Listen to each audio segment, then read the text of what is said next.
En el nombre del Padre, y del Hijo, y del Espíritu Santo. Amén. Dios de las naciones, bendice a nuestra amada Nicaragua, y haz que permanezca siempre fiel al dulce imperio de tus leyes, y fiel a tu Santa Iglesia Católica, para que alcance la paz y la prosperidad en este mundo, y todos los nicaragüenses vayamos a vivir perpetuamente en la patria celestial. Por Cristo nuestro Señor. Amén. En el nombre del Padre, y del Hijo, y del Espíritu Santo. Amén. Hoy vivirá en mí la fe, por siempre reinará la esperanza.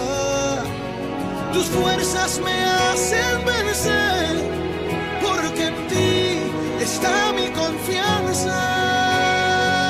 Tengo tanto que agradecer, porque tengo un nuevo amanecer, por todo lo que me has dado, por lo bueno y por lo malo, porque estoy enamorado. Tengo tanto que agradecer por las cosas hermosas que puedo. Del Salmo 22, versículo del 10 al 11.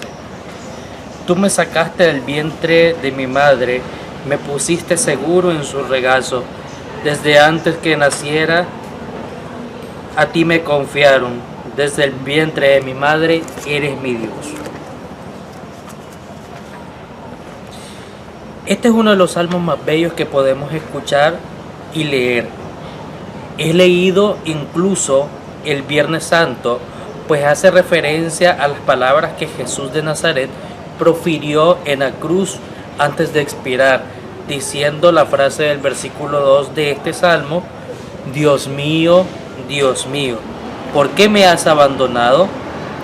En los versículos escuchados, el salmista pone de manifiesto el gran amor del Señor hacia él desde el vientre materno. Por eso dirá hermosamente: desde el vientre de mi madre eres mi Dios. De manera personal, podemos hacernos la siguiente pregunta: ¿desde cuándo Dios significa tanto para mí? Les dejo a continuación con la clase del día.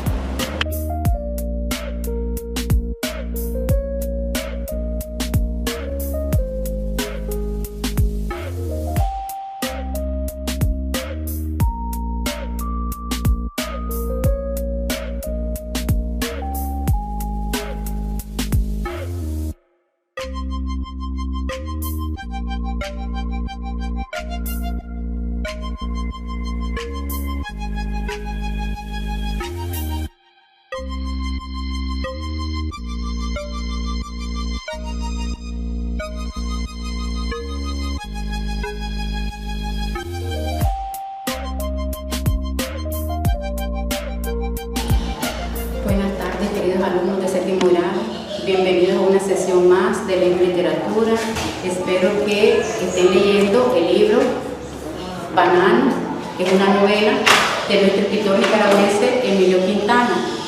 Ustedes bien saben que yo les pedí para esta nueva guía, solo van a leer 5 capítulos, que es del 11 al 15, el resumen, resumiéndolo por capítulo, personajes, lo más importante de cada capítulo. Eso es lo que van a hacer con respecto al libro. No les dejo mucho, porque así vamos a ir poco a poco dosificando hasta que lleguen a terminar el libro, para que le encuentren un poquito de sabor.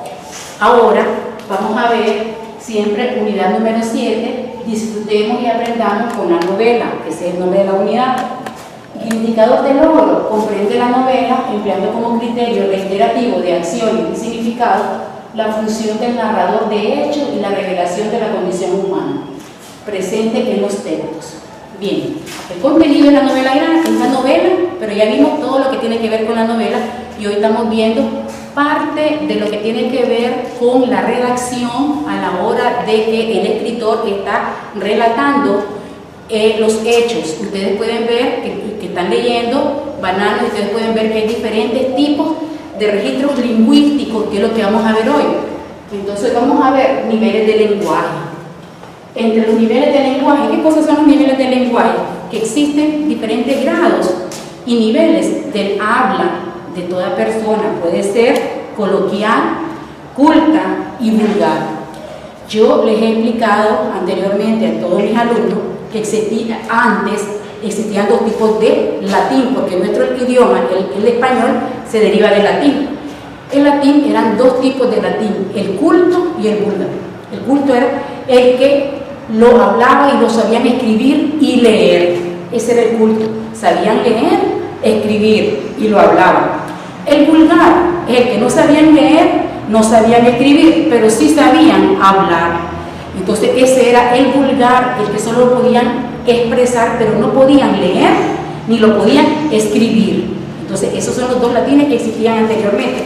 Y así ha venido por evolución, poco a poco, al pasar de los tiempos, se ha venido eso transmitiendo de generación en generación, y ahora nosotros tenemos tres tipos de niveles de lenguaje. El nivel culto es el que emplean las personas que han recibido una educación completa y se cultivan. O sea, ¿cómo es que se cultivan? Ustedes pueden haber recibido una educación y haber terminado su estudio, pero se cultivan. ¿Qué cosa es cultivarse? Leer, a menudo, ver películas pero instructivas, o una vez que dos que les gusten a ustedes de policía, como yo tengo, que a mí me gustan los de la gente 007. Esas son las películas que a mí me gustan, cada quien tiene su propio gusto, ese es el gusto. Esas y las de historia son las que me gustan a mí. Van a museos, por eso es que generalmente en los años anteriores hemos ido a varios museos. ¿Por qué? Porque así nos cultivamos sabiendo la historia de nuestros antepasados. Entonces van a museos, asisten a tertulias, pero buenas tertulias, donde ustedes platican, conversan y van, así como hacen de vez en cuando reuniones, pero reuniones en el buen sentido de la palabra. Bien, tenemos también el nivel vulgar. Es aquella persona que no ha podido recibir una buena educación o ha tenido un pobre acceso a la cultura. Fíjense bien, o ha tenido un pobre acceso a la cultura, o sea, historia, literatura, artes, ciencias. Por ejemplo, yo les haría a ustedes una pregunta. Ustedes bien saben la historia de las épocas antiguas, antes de que vinieran aquí los conquistadores, en Europa, en Asia, en ese lado. ¿Saben la historia de los otomanos ustedes? ¿Quiénes eran los otomanos? La cultura otomana, que es bien importante. Vamos a ver quién me responde esa pregunta y se sumerge en la lectura de esa pregunta.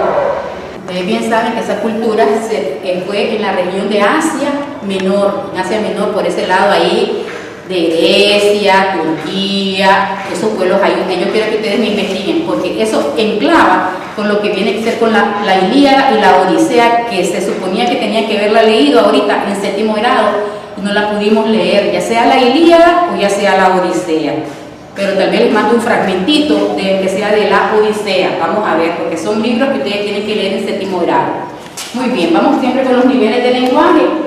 Tenemos que existen 3 grandes grupos o niveles del habla. Son el coloquial o popular, el culto, ya lo vimos, y el vulgar. Generalmente, muchachos, nosotros empleamos uno que se llama coloquial. Vamos a ver qué cosa es el coloquial. El coloquial dice que surge de forma espontánea en una conversación. La espontaneidad es precisa para implicar el subjetivismo. El registro coloquial es contundente e incluso se usan palabrotas a veces. Ustedes bien saben que todos tenemos nuestro punto, a veces tenemos ahí, a veces usamos unas palabrotas, no es que siempre, pero tal vez se nos salen cuando estamos así en una conversación. Entonces se llama nivel coloquial, ¿verdad? O popular se le llama. El lenguaje vulgar, el culto, ya lo sabemos, el culto cuál es. El culto es aquel que lo emplean las personas que han recibido una educación completa y leen a menudo, ese es el culto. El vulgar se le llama también marginal, es escaso y pobre, que se reemplaza por gestos y palabras groseras. Se utilizan muletillas, repetición de términos a veces poco apropiados para la situación, abundancia de vulgarismos y expresiones defectuosas inversión de orden de los pronombres, uso de expresiones locales y regionales e incluso barbarismos. Los barbarismos son aquellas palabras que no sé, que uno, por ejemplo, un barbarismo es, por ejemplo, decir, salgo para afuera, ese es un barbarismo, salgo para afuera, aunque se llama también pleonasmo, repite lo mismo, agua líquida, pero bueno, pero es otro tipo de barbarismo, por eso les quiero decir que así también se le puede llamar barbarismo, pero son pleonasmos, o sea, ¿qué significa pleonasmo? Que uno repite lo mismo, voy para arriba, subo para arriba, bajo para abajo, dentro para adentro o salgo para afuera. Entonces, hay que tener cuidado a la hora que uno va a hablar y para eso uno tiene que también realizar algunos ejercicios para no tener ese tipo de, podemos decir, muletillas o que uno habla, ¿oyeron? Vamos a ver ahora el registro del lenguaje oral y escrito. Fíjense bien, la palabra registro viene del latín regestus. Ya recuerdan ustedes que el latín es un 80% de las palabras que nosotros utilizamos se derivan del latín. Entonces, regestus, de regerere, significa notar, copiar. Es la acción de registrar lugar donde se registra, es decir, examinar con detención una cosa. Los registros lingüísticos son las diferentes formas de hablar que adopta una persona, según las circunstancias en que se encuentra. El profesor no habla igual en una conferencia o cuando platica con sus alumnos en el aula. Ustedes bien saben que eso es completamente cierto. Yo cuando estoy en el aula, a ustedes yo les explico más, platico de algunas anécdotas, doy ejemplos, mientras que aquí, como es limitado el tiempo, tenemos que tener otro nivel a la hora que vamos a hablar. El género, discurso o situación comunicativa tiene un registro. Así los géneros se encuentran situados dentro de la comunicación discursiva, donde tienen un propósito comunicativo y una estructura genérica y ejercen una determinada función. Bien, también existen, que lo voy a ver en el otro segmento, los registros lingüísticos como es el registro oral y el registro escrito. No es lo mismo lo que hablamos que lo que escribimos, porque a la hora que vamos a escribir tenemos que tener un poquito más de ¿qué? De precisión y saber muchas cosas como es las reglas generales de acentuación, la caligrafía, la ortografía y ahorita que se me viene la caligrafía, muchachos, yo quiero que empiecen a trabajar con la caligrafía. En el próximo guía les voy a mandar a que me escriban por lo menos, tienen que ir trabajando ahorita unos 10 páginas de la caligrafía, muchachos. ¿Oyeron? Vayan ya trabajando con la caligrafía, porque al final del curso yo voy a recibir esta caligrafía y va a tener un valor de 10 puntos. Ya les estoy diciendo, ya todita ya hecha bien, pero yo voy a llevar que vamos a ir por paso, por segmento. Ahorita unos 5 a 10 páginas, van a ir ustedes haciéndola bonita y todo con lápiz de grafito, no lo hagan con lapicero, ¿vieron? Van a ir trabajando poco a poco ya con la caligrafía, porque eso nos tienen que enseñar, muchachos, al final del curso tienen que estar esa caligrafía bien escrita, bien hecha. Y bueno, muchachos, como les dije y les digo, estudien y lo primero que tienen que hacer es ser obedientes, ¿oyeron? Nos vemos en el próximo segmento, tengan un buen día.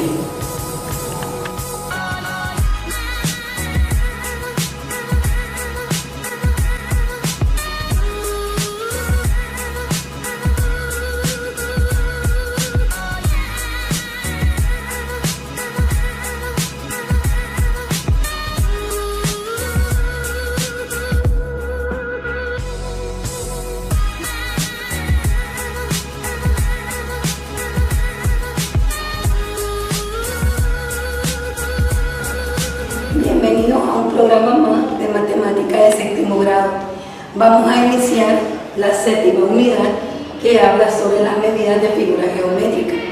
Nuestro indicador de logro para esta unidad nos dice que comprender las nociones básicas de la geometría a partir de la resolución de situaciones del entorno. El contenido, vamos a ver la primera sesión, que es perímetro de polígono. En la sesión 1, en lo que es perímetro del polígono, el contenido 1 tiene que ver con los cuadriláteros.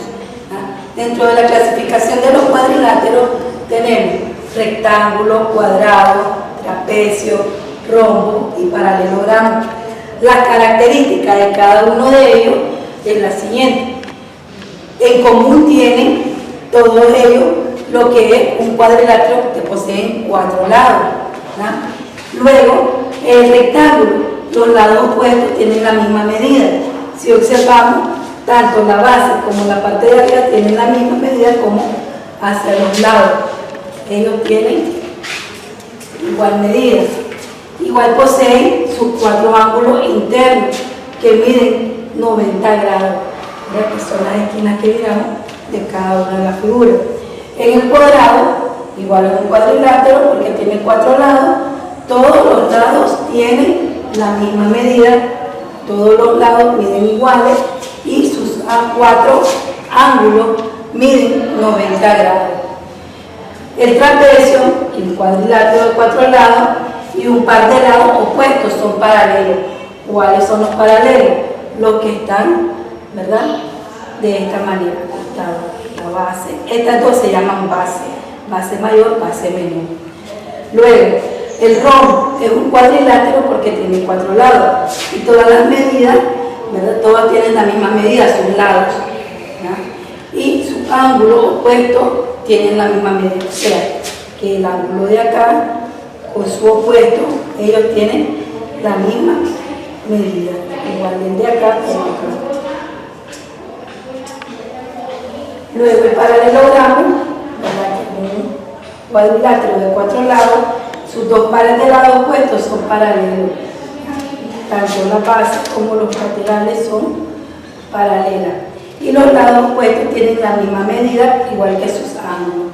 Entonces, en la clasificación de los cuadriláteros, ¿verdad?, esto es lo que ustedes tienen que aprenderse y escribir en su cuaderno. Igual, en el contenido 2 tenemos lo que es las características y clasificación de los polígonos regulares. ¿Cuáles son los polígonos regulares? Son todos aquellos que tienen mismo lado y los mismos ángulos, ¿verdad?, con la misma medida. Por ejemplo, tenemos el triángulo equilátero, tiene 3 lados y 3 ángulos. El cuadrado, 4 lados, 4 ángulos. El pentágono, 5 lados y 5 ángulos. Hexágono regular, 6 lados y 6 ángulos. El heptágono tiene 7 lados y 7 ángulos. El octágono, 8. El neágono o nonágono, cualquiera de las dos maneras se puede pronunciar, tiene 9 lados y sus 9 ángulos. Y el decágono, que tiene 10 lados y 10 ángulos, y así sucesivamente. Entonces, todos ellos son polígonos regulares, el cual, ¿verdad?, algunos de ellos podemos trazar de lo que es la diagonal. Recordemos que la diagonal es el segmento, ¿verdad?, que va de un punto a otro, pero no consecutivo. O sea, si yo trazo una diagonal desde este punto, que le llamaremos A, no podría ir al punto B, tiene que ser al punto C, de esta manera, con una regla, claro. Y a eso se le llama diagonal. Se va trazando en puntos no consecutivos o vértices no consecutivos. Y luego el 3 y el 4, que ya tiene que ver con los perímetros. El perímetro del triángulo y cuadrilátero es la suma de las medidas de todos sus lados. Del cuadrado en particular, tenemos que si tenemos la medida de un lado, como ellos son, de igual medida, la fórmula para trabajar lo que es el perímetro es igual a 4 veces el lado. Y en el rectángulo es el perímetro 2 veces la base por la altura. La base que la representamos con la letra B y la altura que la representamos con la letra H. Igual en el contenido 4, el perímetro del polígono regular es cuando ya, ¿verdad?, tenemos una cierta cantidad de lados. En este caso, este es un pentágono. El pentágono tiene número de lados 5. 5 lados, 1, 2, 3, 4, 5. Entonces, para trabajar lo que es el perímetro de un polígono regular, vamos a hacer uso de la fórmula n por l, que significa el número de lados del polígono por el valor del lado. Entonces, con todo esto contenido que ustedes van a copiar, vamos a realizar los siguientes ejercicios. Miremos el primero. Escriba en cada casilla la información solicitada. Entonces, con las características que miramos anterior, nosotros solo vamos a rellenar el cuadro. Eso sale en la guía de ejercicio. Miremos la siguiente figura, la primera. ¿Qué nombre tiene? Triángulo. Entonces venimos y escribimos la palabra triángulo. Luego, número de lados, contamos. 1, 2, 3. Entonces solo escribimos el número. Número de ángulos tiene 1, 2, 3 ángulos. ¿Y número diagonal? ¿Se pueden trazar diagonales? No. ¿Por qué? Porque si yo quiero trazar de un vértice A a un vértice B, no se puede. Al consecutivo tampoco. Entonces, ¿qué significa? No tiene diagonales.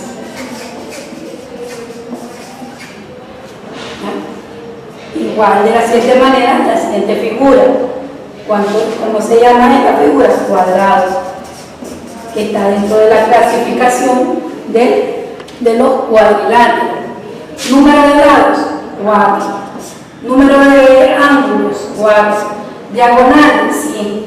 Tenemos el vértice A, vértice B, vértice C. Entonces venimos y trazamos como una regla la diagonal. Luego, si trazamos a partir del B, sería al punto D. ¿Cuántas diagonales se trazan? 2. Pero lo correcto es hacer uso de la regla. Trazamos de esta manera. Así. Y así. Entonces, ella tiene 2 diagonales. Entonces, de esa manera ustedes van a trabajar con los ejercicios propuestos. Como siguiente ejercicio tenemos lo que es con el trabajo de los perímetros. Entonces ya sabemos que el perímetro es la suma de los lados. Entonces el perímetro del triángulo solo suma 7 más 6 centímetros más 5 centímetros. El perímetro va a ser igual 7 más 6, 13 más 5, 18 centímetros de un triángulo. Ahora, de un cuadrado, el perímetro, ya tenemos la fórmula, decíamos que es 4 veces la suma del lado. Entonces, en este caso, ¿el lado cuánto vale? 7 centímetros. Entonces escribimos, el perímetro es igual a 4 por 7 centímetros. Que esto es 4 por 7, 28 centímetros. Luego del rectángulo, el perímetro del rectángulo decíamos que es 2 veces la base más la altura. Por lo tanto, el perímetro va a ser igual a 2 veces base, 6 centímetros, más la altura, 3 centímetros. Entonces, el perímetro va a ser igual a 2 veces. Hacemos la sumatoria, que es lo que está dentro de paréntesis. 6 más 3, 9 centímetros. Y multiplicamos 2 por 9, 18 centímetros. El cuarto ejemplo, ya tenemos un pentágono. Para realizar un pentágono, el perímetro sería de un polígono regular. Recordemos que decíamos que el perímetro va a ser igual el número de lados por el valor del lado. En este caso, el número de lados, si es un pentágono, tiene, vamos a ver cuántos lados tiene. 1, 2, 3, 4, 5, 6 lados. Entonces es un hexágono. Entonces el hexágono de 6 lados. ¿El lado cuánto vale? 2 centímetros. Entonces el perímetro va a ser igual a 6 por 2, 12 centímetros. Entonces, esto sería el contenido para que van a abordar en esta guía, y es importante cada contenido copiar su conclusión, su ejercicio, para poder resolver la guía. Tratemos de llevarlo todo en el cuaderno de clase y los ejercicios en el cuaderno de ejercicio. Es importante repasarlo porque todo lo que también matemática de primer año es base para segundo, tercero, cuarto. Tenemos que estudiarlo y aprovechar el tiempo.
Tras 100 años, su historia sigue impactando al mundo.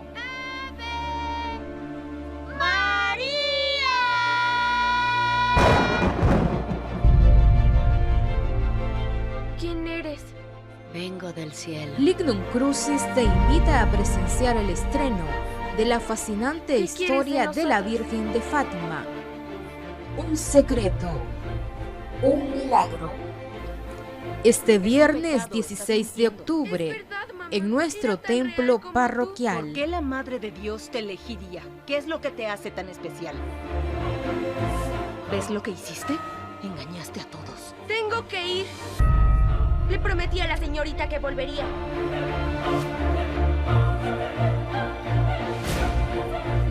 ¿Qué daño pueden hacer 3 niños pequeños? Lo que es peligroso es lo que representan, una gran multitud. Debes detenerlos.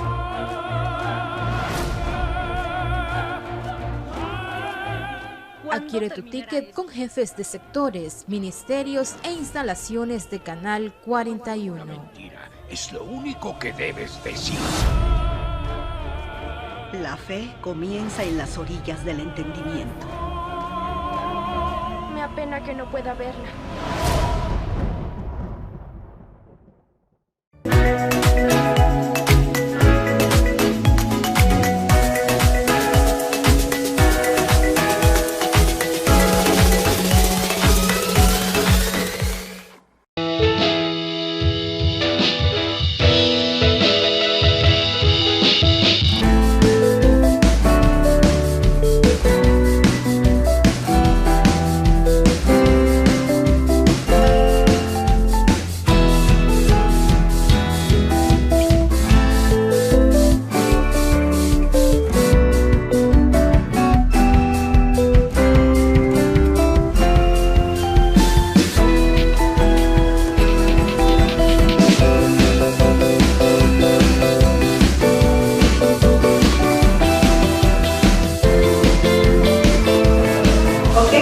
Good afternoon today. How are you?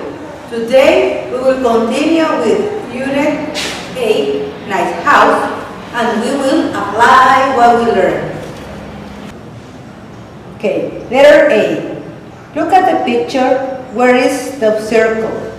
Write the correct positions. You're going to talk about the circle.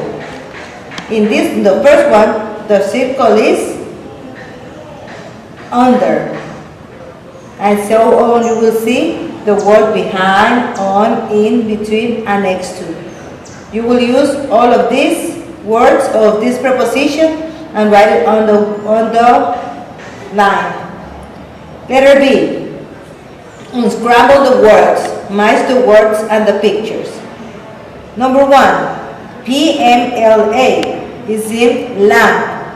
You'll see, just look at all the letters and the pictures, and you see letter C is the lamp. So you write lamp and the letter C. Okay. What's different? Write the sentences about the difference. Picture A and picture B. 1. In the picture A, there is a vase next to the desk. Here's the vase. In the picture B, there isn't a vase next to the desk. We have it not there. No vase next to the desk.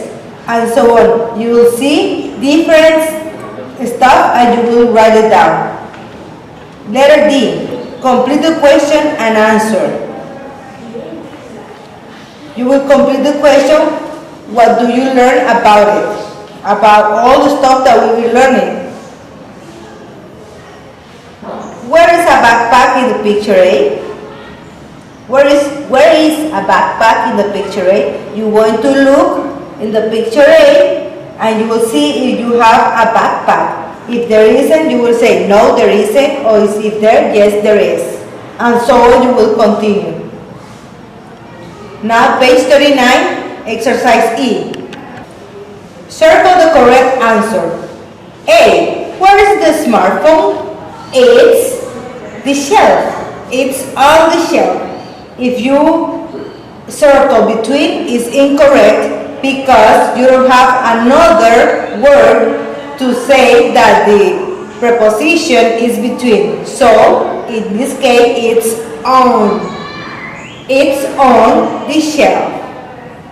Letter F. Look at the picture. Correct the mistakes in the sentences. There is a lamp on the big table. So, you have example, you have there is, not they. Then they say, the mirror is under the shelf. The mirror is not under the shelf, it's next to the shelf. So you're going to cross the line on the under and you will write next to. And you will continue. Letter G, read and write the names. You will read the paragraph and you will see that you have a picture with people on the picture. So you have some names. And the first name is Betty, you have Bruno and Brenda. So Bob is next to Betty. Who is Bob? This is Bob. You will write Bob. You will read what they are saying, the prepositions you want to use and the people name. Use the word to make questions about pictures in exercise G. You could write, who is next to Betty? Who is next to Betty? You can write, Bob is next to Betty. Or you can say, who is next to Bob? Betty is next to Bob. You could change the names and you have to write the sentences. Not answer, write the sentence. Spell letter I, spell and check. There is one mistake in each pair of words. Write the word correctly. In this case, I will not help you because you have to see on your vocabulary what is wrong. What in both names, in both words, in word nouns, you will see which one is incorrect writing and you have to correct it. Okay guys, at this time, if you don't understand what I told you right now or explained it to you, so you can come to school and I will help you. See you the next time.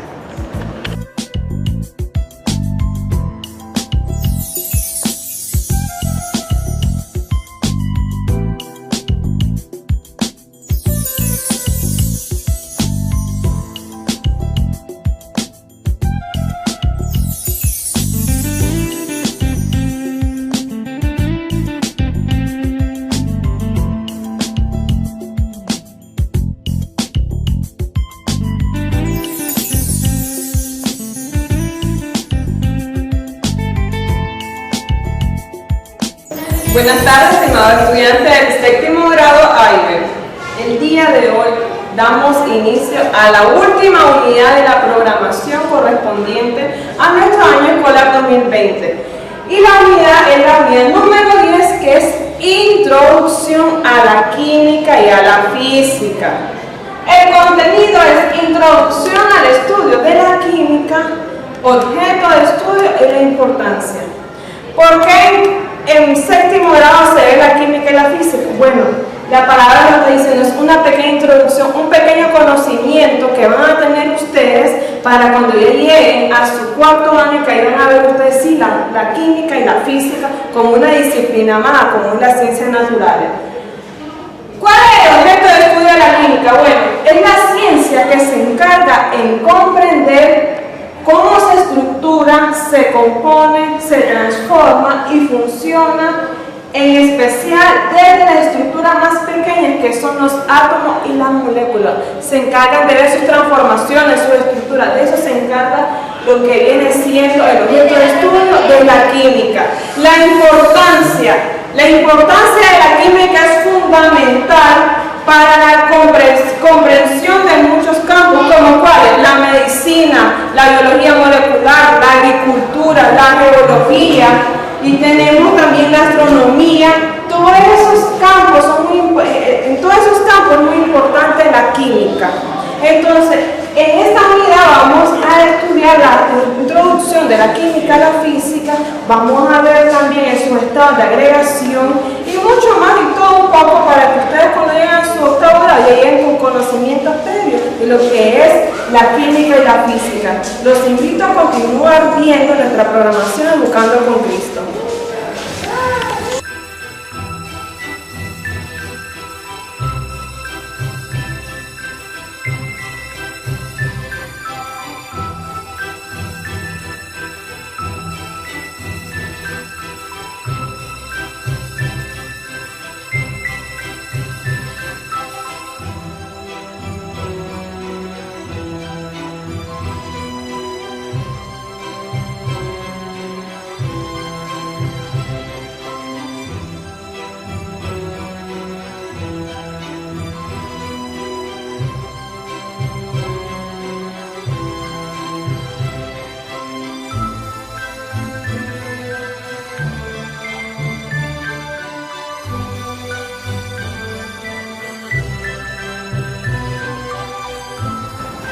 Estamos nuevamente en la clase de Historia de Nicaragua.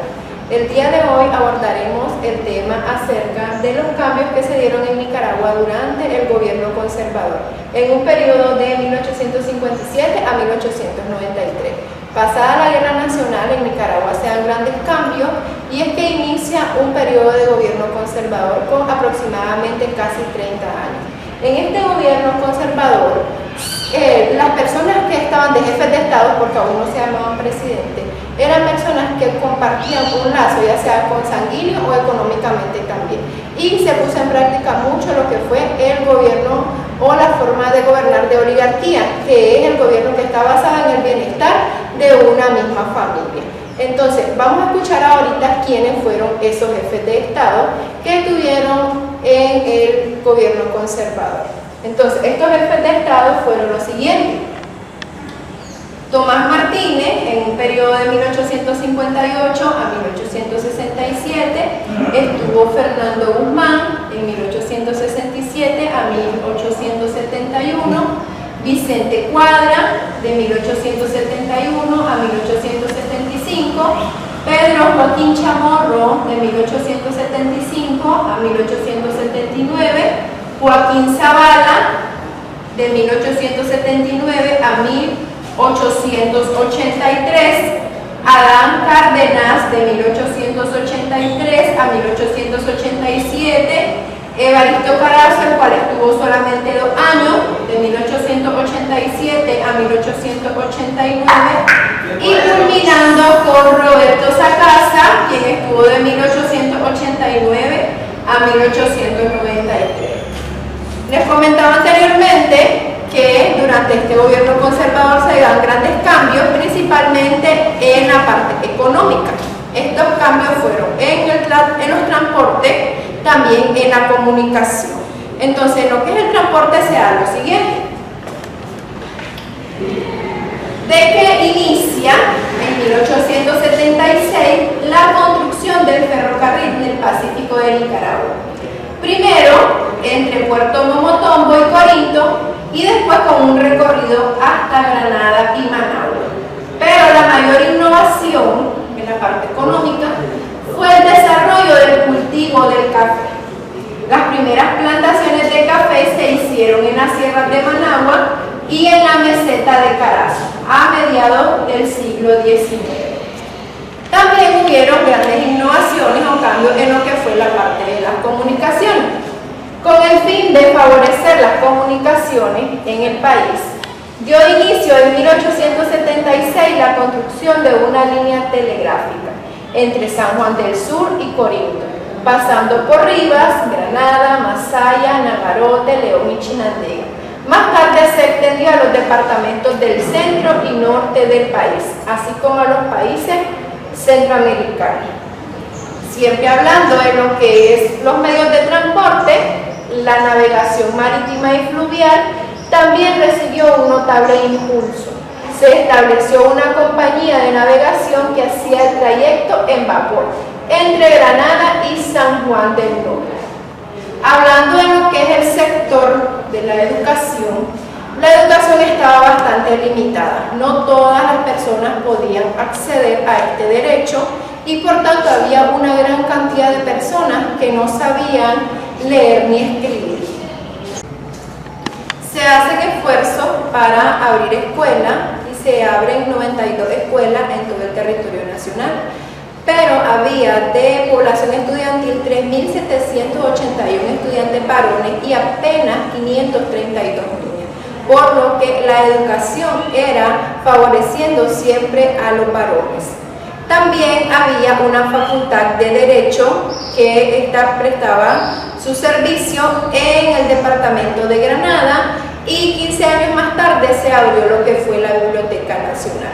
Para 1860 empieza lo que es la reedificación de iglesias, porque cuando la Guerra Nacional, la iglesia de San Francisco, esta fue quemada, pero luego se reedifica. Entonces empieza la decadencia del gobierno conservador y ya para esta época lideraba en lo que fue el Partido Liberal José Santos Zelaya, quedando electo como presidente en 1893 y posteriormente empieza un periodo de gobierno liberal, el cual estaremos abordando en la próxima clase. Entonces, muchachos, gracias por su atención. Con la explicación del día de hoy, ustedes podrán enumerar estos cambios que se dieron en Nicaragua entre 1857 y 1893 con los casi 30 años de gobierno conservador. Gracias por su atención.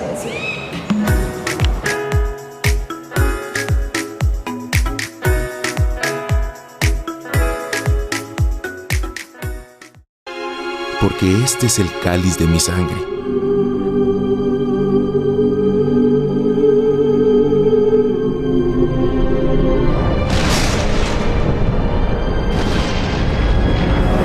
Mientras José dormía, vino el ángel de Dios y en sueños le dijo: no temas, porque el hijo que lleva María en su vientre es el Hijo de Dios. Películas infantiles, todos los días, 9 de la mañana y 1 de la tarde, solo por Libnum Crucis TV, acompañando tu fe, al servicio de Dios. Es una canción asombrosa. Solo se me ocurrió, como en 10 minutos, creo. Nunca le he contado mi historia a nadie. Tengo que resolver algunas cosas, pero lo hago de la única manera que sé, escribiendo una canción. Que sufren persecución. La fe está siendo probada. Sé que dudan del camino. Pero he venido a Roma a buscar a Pablo, escribir su historia, traer esperanza y traer luz a este mundo tenebroso. Cine Crucis, todos los días, 8 de la noche, solo por Libnum Crucis TV, acompañando tu fe, al servicio de Dios.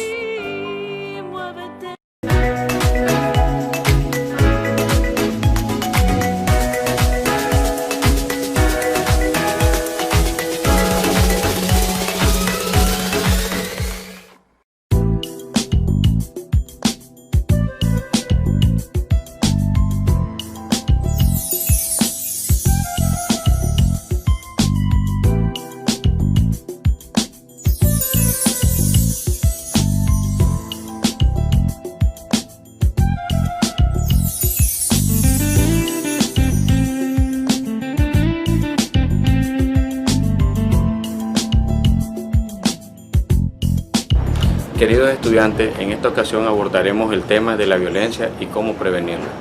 La verdad que la violencia a través de la historia de los antepasados siempre ha existido y es algo que la sociedad y a nivel mundial ha tenido que cargar a nivel social.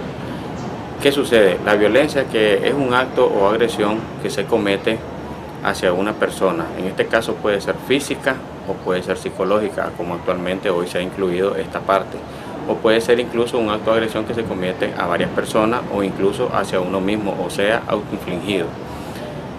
Muchas veces la violencia lastimosamente empieza desde los hogares. Nosotros tenemos que darnos cuenta, por ejemplo, queridos estudiantes, cuando nosotros incluso en la forma de hablar estamos utilizando violencia. Lastimosamente, cuando nosotros transmitimos o decimos a alguien algo, ahí recordemos que la otra persona que nos escucha tiene reacciones y por ende incluso hasta en esos detalles de la forma de hablar, ahí nos damos cuenta si una persona puede ser violenta o no está siendo violenta. Aquí debemos también tener en cuenta o tener en consideración también que muchas veces nosotros no somos capaces de darnos cuenta de que la concientización o el grado de conciencia que nosotros debemos de tener, de manejar para lo que es la prevención de estos temas, aquí recae lo que son los valores, ¿ya?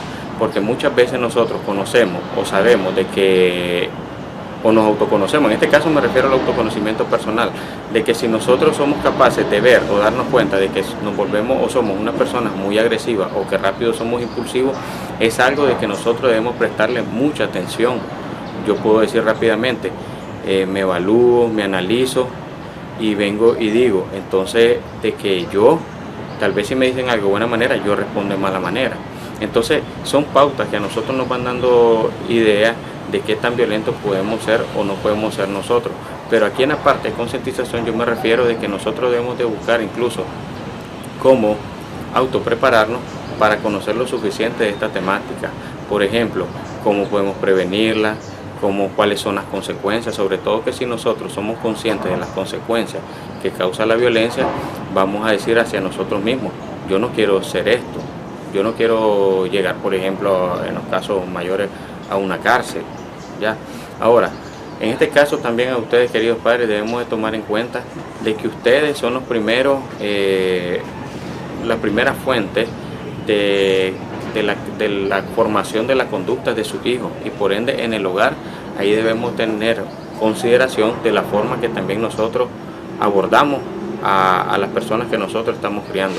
Muchas veces, por ejemplo, cuántos padres dicen, vos chavalo, y malas palabras, que son esto, que son lo otro, y después le dicen al hijo que vos sos un vulgar, y no se dan cuenta de que también ellos mismos acometen ese error. Entonces en este caso, queridos padres, ustedes también deben de tener en consideración de que deben de poner amplia parte positiva para que esta cadena pues no se vaya dando.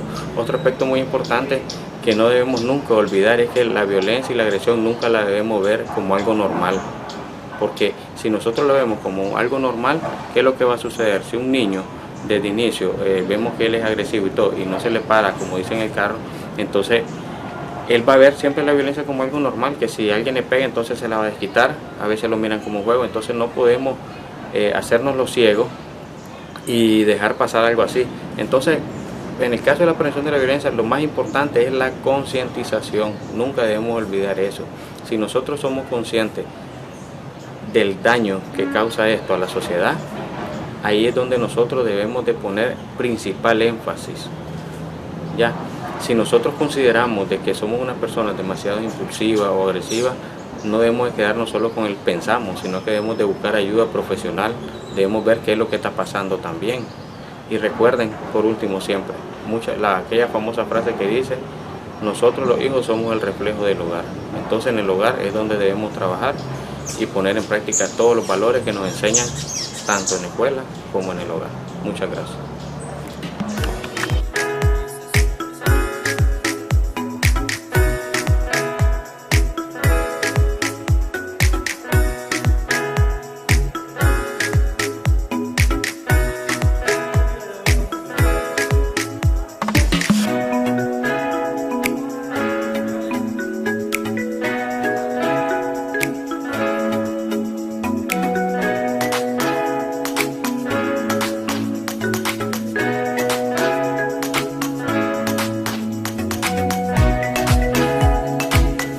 Educando con Cristo, la nueva plataforma de estudio.